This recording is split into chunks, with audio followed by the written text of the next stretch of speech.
yung gagamitin natin. Para patunay na itong patent tubig, meron tayong demo kit. Itong demo kit, ginagamit to para malaman natin kung mayroon pong energy or wala. At meron tong sensor, meron din siyang test button.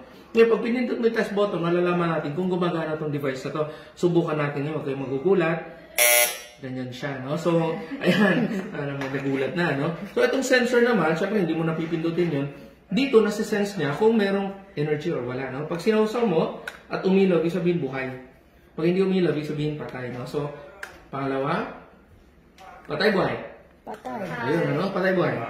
Patay, no? Pag uminom ka ng patay na tubig, anong mangyari sa'yo? Hindi po, matagal na tayo umiinom na patay na tubig. So, buhay pa tayo kasi malakas talaga yung resistensya pa natin ngayon. Ngayon, para mabuhay yan, simple lang. Gamit ka na tinatawag na 24 alkaline C. Itong 24 alkaline C, nakakatuwa sa kanya kasi kahit na isa lang, imagine mo, napakalakas nito. Subukan natin, ano, dito sa first na sample natin. Di ba, dead water siya? Anong gagawin natin? Bubuksan nyo po yung capsule, tapos ihulog nyo po yung laman po dyan sa loob. Ayan. Ano mangyari po? Magkakaroon ng reaction. Anong reaction? Patay, magiging buhay. Ganyan ang nagagawa ng alkaline C natin. No? Ngayon, haluin natin mabuti. Tingnan natin kung talagang malakas. Ayan, haluin natin mabuti. Ayan. Oh. Diba? Malakas ba? Napakalakas.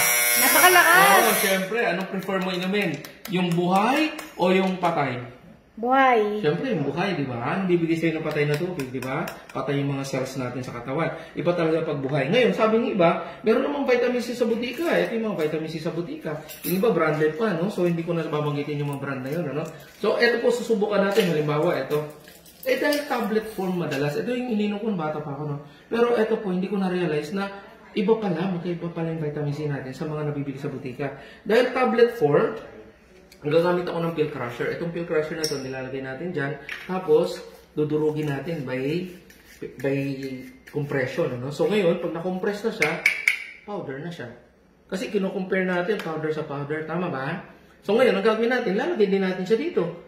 Sa dead water. Tingnan natin ha, kung maganda siya. So, haluin natin mabuti. No?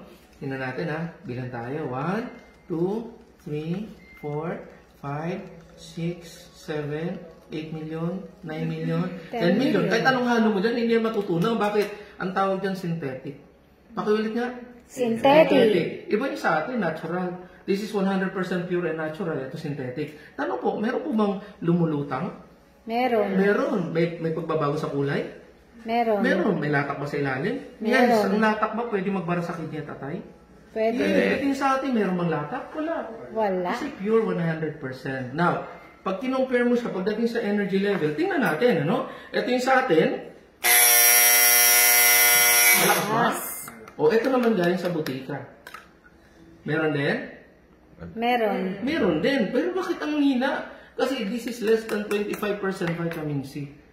At alam niyo ba, nakakalungkot kasi karamihan po ng ganitong vitamins, tinatawag na ascorbic acid, made in China. Eh, yung sa atin, saan galing? Switzerland. O, anong gusto mo? China, Switzerland. Switzerland. Wuhan.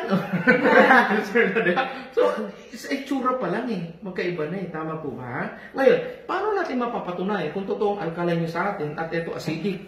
Kasi ang alkaline, opposite ng acid, ano? Meron tayo tinatawag na litmus liquid. Pinapatak siya. Ito yung nag-identify kung totoong alkaline or acid.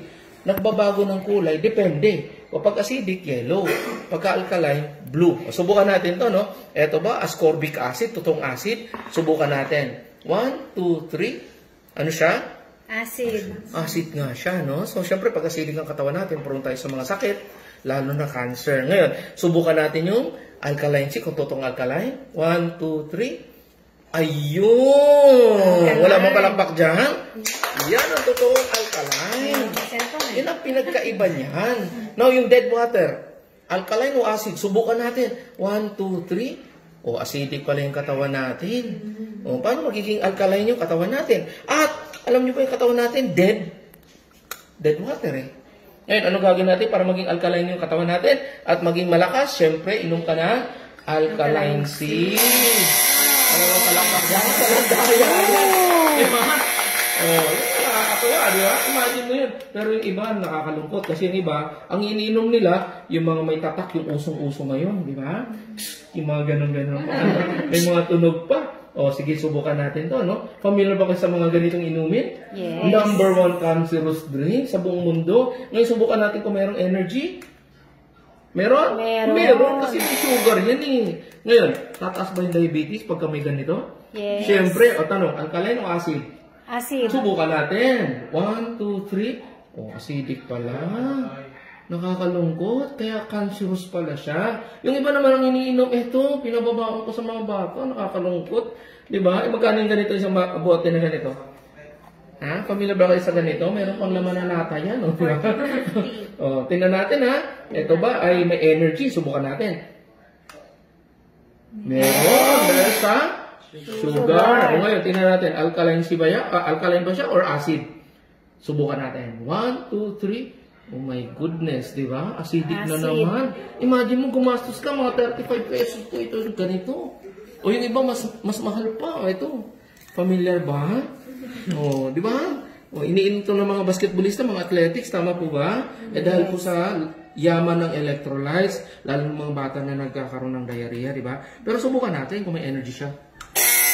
Malakas! Pero tanong ko, alkaline o acid? Acid. Sino sabing acid? Ako. Tingnan natin. 1, 2, 3. Imagine mo. Acid. Di ba? Mahal na. Acidic pa. O, yan po siya, no? O, ito pa. Yung iba, iniinom. O, ito, mas mahal pa ito, eh. O, di ba? Galing pa ito ng Japan. O, di ba? Subukan natin. Ayan, ano? So, ito po ay, tingnan natin, ha, kung malakas ang energy.